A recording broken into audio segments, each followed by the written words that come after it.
क्या बात है डॉक्टर साहब, कुछ भी समझ में आया क्या? इनकी सांसें जैसे चल रही हैं, मैं तो बस यही कह सकता हूँ कि आज की रात निकल जाए यही काफी होगा।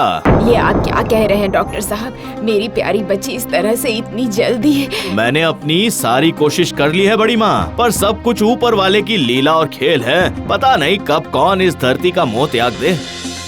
इतनी सुंदर लड़की देखकर मेरे बेटे ने शादी की थी, 1 साल के अंदर ही सूख कर कांटा कैसे हो गई? क्या करें डॉक्टर साहब, बोलिए। हो सकता है इनकी कोई पुरानी बीमारी हो जो पकड़ में ना आई हो, इसीलिए ये सब हुआ हो। माँ, कोई पानी दे दो, थोड़ा पानी, बहुत दर्द हो रहा है। माँ, सुनो सुनो आलेख, जरा बहू को पानी दे दो बेटा। हाँ हाँ।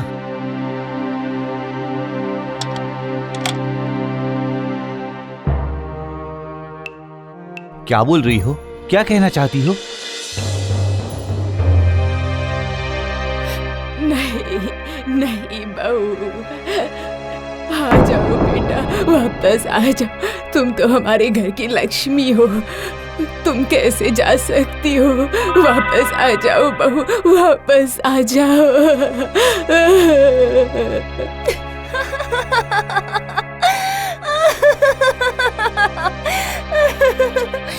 मर गई, अच्छा ही हो गया। जो भी घर की लक्ष्मी बनने की कोशिश करेगा ऐसे ही मर जाएगा। इस घर की लक्ष्मी सिर्फ मैं हूँ, मैं, सिर्फ मैं। इस वंश का उत्तराधिकारी मेरा बेटा है। जो भी उसका हिस्सा लेने आएगा उसे मैं रास्ते से हटा दूंगी, देख लेना।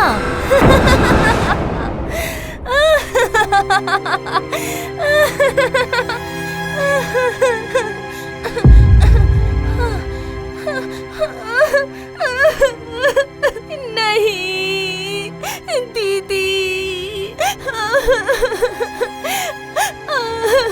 आप हमें ऐसे छोड़कर नहीं जा सकती हो दीदी।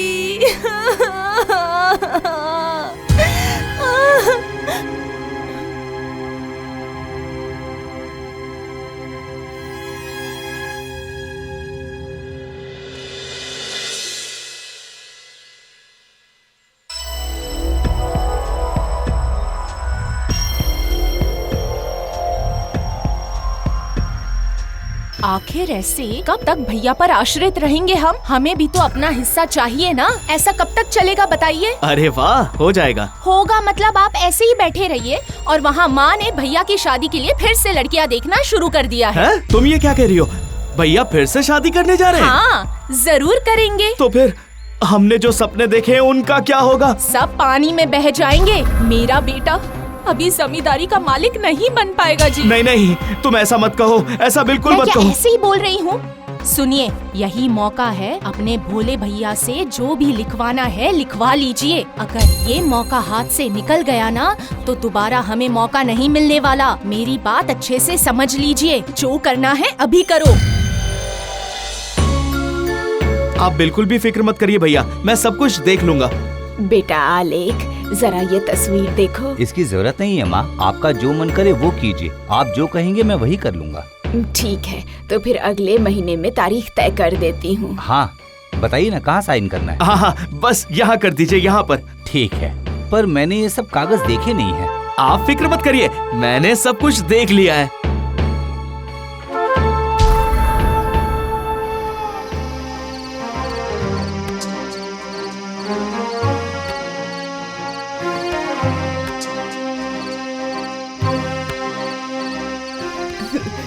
मेरी बेटी की रक्षा करना माँ, रक्षा करना। माँ मेरी बात सुनिए। नई बहू को भी वो जीने नहीं देंगी माँ। माँ मेरी बात सुनिए माँ, एक बार मेरी बात सुन लीजिए माँ।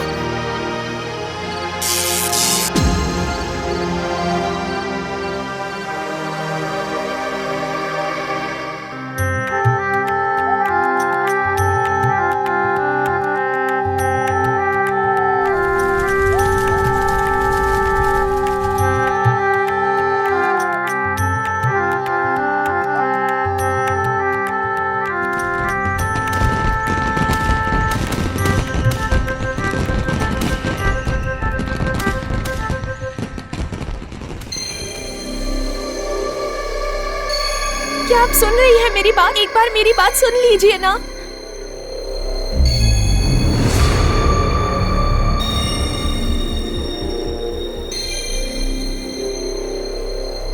अरे सुनिए, मेरी बात सुनिए। वो लोग इस दुल्हन को भी मार डालेंगे, मेरी तरह उसे भी मार डालेंगे। अरे ये क्या? तुम कैसे वापस चली आई? तुम तो मर गई थी ना? हाँ? उन्होंने मुझे जीने नहीं दिया, उन्होंने मुझे मार डाला। उन्होंने मुझे मार डाला। ऐसे नहीं हो सकता। माँ। अरे सुनिए मेरी बात। अरे सुनिए तो मेरी बात। वो लोग इस दुल्हन को मार डालेंगे। अरे बाप रे, कैसे समझाऊं मैं इन लोगों को? क्या करूं मैं? क्या हुआ, जरा देखूं तो। यहाँ तो सब कुछ ठीक ही है।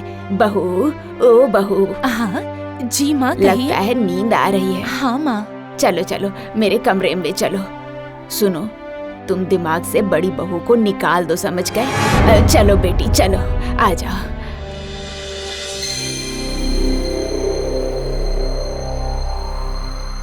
क्या हुआ आपको? इतनी देर क्यों हो गई? अरे वो दवाई का इंतजाम करने में थोड़ा वक्त लग गया। काम हो जाएगा ना? जी बिल्कुल, पहले से भी अच्छा रिजल्ट मिलेगा आपको। ठीक है, इसे रखिए, काम हो जाने के बाद और भी मिलेंगे।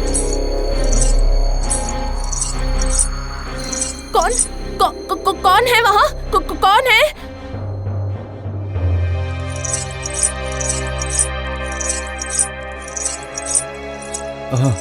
नहीं, फिर से वही आवाज।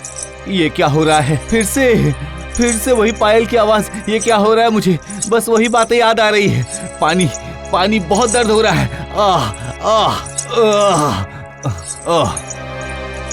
आपका पान। क्यों जी, पान सही तो बना है ना? कौन? मैं हूँ जी, मैं। सुनिए, वो लोग छोटी को भी ना मेरी तरह। नहीं, निकल जाओ मेरे कमरे से, निकल जाओ, अभी निकल जाओ मेरे कमरे से। ये क्या फिर से? नहीं, कल ही पंडित जी को बुलाऊंगी मैं। आओ बेटी आओ, शांति जल ले लो। हाँ पंडित जी, जरा देखिए ना, मेरी बहू पता नहीं क्यों दिन पर दिन कमजोर होती जा रही है। बहू। हाँ जी माँ, कहिए। इसे मिश्री वाला शरबत दो, पूरा दिन व्रत था इसका।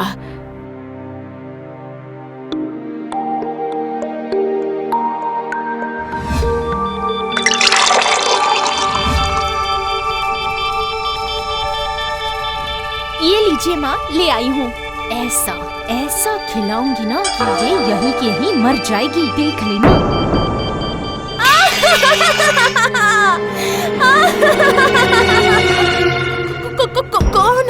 कौन हो तुम? मेरे खाने में जहर दिया था तुमने और मुझे ही भूल गई हो तुम? हाँ, ये किस नौटंकी बात से अपने भैया की शादी करवा दी माँ? मैं कोई भी नाटक नहीं कर रही हूँ राधा, तुम पागल हो गई हो क्या? जरा तुम चुप हो जाओ।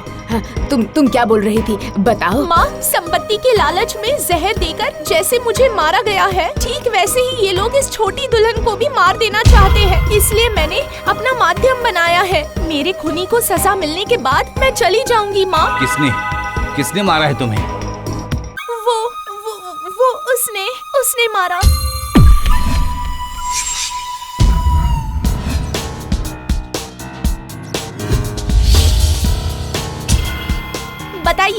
बताइए डॉक्टर साहब, बताइए। आज बताना ही होगा। बताता हूँ, सब बताता हूँ, पर मुझे मारना मत, मुझे छोड़ दो।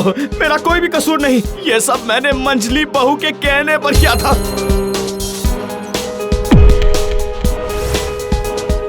बहू तुम? नहीं माँ, मैंने ये झूठ बोल रही है, मैंने ऐसा कुछ नहीं किया। माँ, डॉक्टर की लाई हुए जहर वाली दवा मछली के अलमारी में रखी हुई है। ये तो आपको भी पता है ना माँ कि मछली अपने अलमारी के लॉकर की चाबी अपने पति तक को नहीं देती है। वहाँ इसके अलावा कोई भी कुछ भी नहीं रख सकता। आप पुलिस को बुलाइए माँ। जब पुलिस यहाँ आकर सब जांच करेगी तब सब साफ हो जाएगा, सबको पता चल जाएगा, सजा जरूर मिलेगी। हाँ, मैं अभी पुलिस को फोन कर देता हूँ। मुझे माफ कर दीजिए, माँ, मुझे माफ कर दीजिए। मैंने जो कुछ भी किया सब आपके पोते के लिए किया माँ। खबरदार, मेरा पोता बच्चा है, तुम उस पर आरोप मत लगाओ। आलेख, पुलिस को फोन करो। रहने दो माँ, मैंने तो पुलिस का नाम लिया था सिर्फ इसे डराने के लिए। सुनो, तुम लोग इस घर के ही बहू बेटे हो। अगर मैं तुम्हें पुलिस में दे दूंगा तो इस घर की बेइज्जती होगी, इसलिए आज से तुम इस घर के एक कोने में पड़े रहोगे। जमींदारी की किसी भी चीज में तुम्हारा कोई हक नहीं होगा। और माँ आज से अपने पोते को आप अपने पास रखेंगी।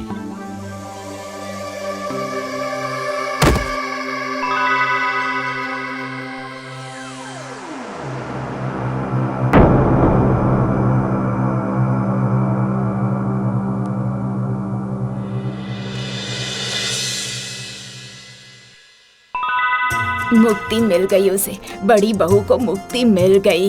इसी काम के लिए वो इस धरती पर रुकी हुई थी।